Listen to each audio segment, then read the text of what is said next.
Bonjour. Qu'est-ce qu'on veut dire par des harmoniques? Qu'est-ce qu'on veut dire par une fréquence fondamentale? La première harmonique, la deuxième harmonique, qu'est-ce que ça veut dire?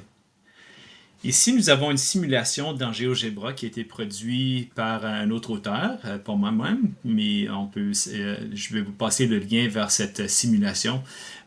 C'était créé par un individu nommé Ian Barker. On le remercie. Mais alors, voici ce que vous voyez. Ce que vous voyez ici, c'est quelque chose qui représente comme une corde à danser. Puis, alors, il y a certains paramètres ici, certaines mesures, par exemple la longueur de la corde qui correspond à la distance entre le triangle à gauche et le triangle à droite, ici. Alors, nous avons une certaine longueur et nous remarquons que nous avons cette onde stationnaire. Et maintenant, ceci pourrait représenter un son aussi. Ce que nous voyons ici s'appelle la première harmonique, ou ça s'appelle aussi, le synonyme, ce serait une fréquence fondamentale.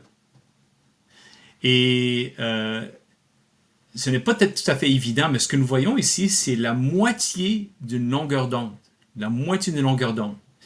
Et comme j'ai montré dans ma vidéo portant sur la superposition d'ondes, reconnaissez que cette onde stationnaire est la conséquence d'une onde incidente et une onde réfléchie. Et je peux les montrer dans cette simulation. Alors voilà.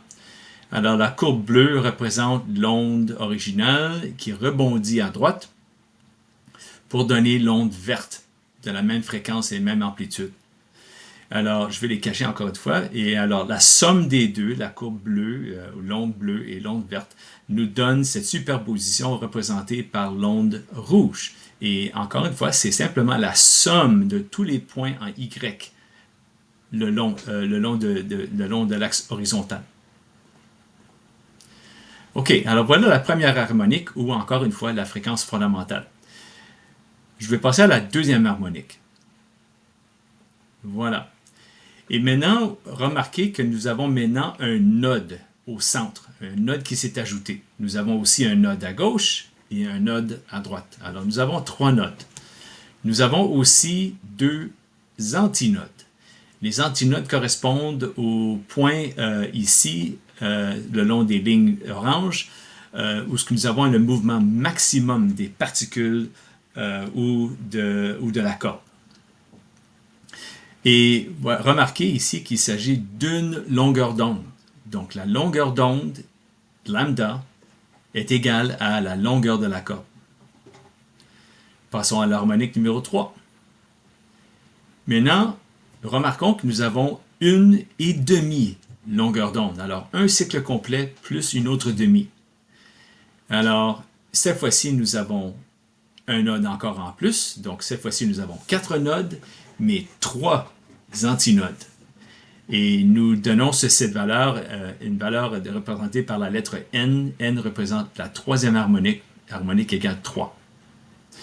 Et encore une fois, la longueur de la corde correspond à 3, ou plutôt une et demi longueur d'onde. Remarque que nous avons à chaque harmonique que nous augmentons, ou plutôt entre des harmoniques consécutives, il y a une différence d'une demi-longueur d'onde. Voici la quatrième harmonique. Encore une fois, nous ajoutons un node et nous avons ajouté une autre demi-longueur d'onde, l'harmonique numéro 5. Évidemment, la fréquence change à chaque fois. Et la fréquence augmente. Alors, passons à un dessin ici. Comme nous avons remarqué, c'est que la fréquence fondamentale correspond à deux nodes et une demi-longueur d'onde. C'est une onde stationnaire. Si c'était un son, encore une fois, il s'agirait d'une résonance, on entendrait un son fort. Puis encore, cette vague va de haut et en bas.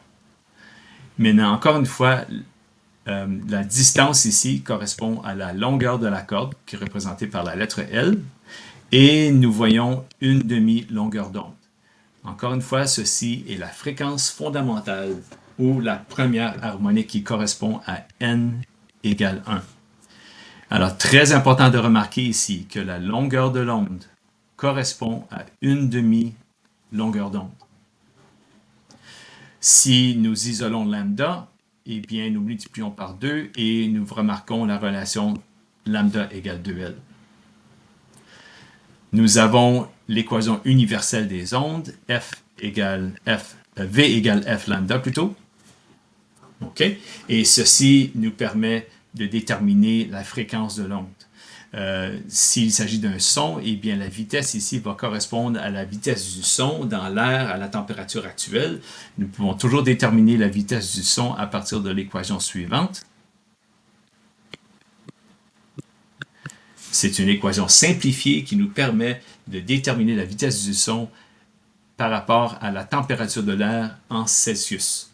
Encore, ceci assume un gaz parfait, que l'air se comporte comme un gaz parfait.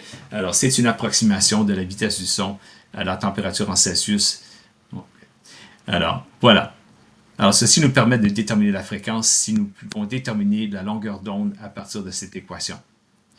Si je fais la substitution de lambda avec 2L, nous obtenons la vitesse est égale à la fréquence fois 2L.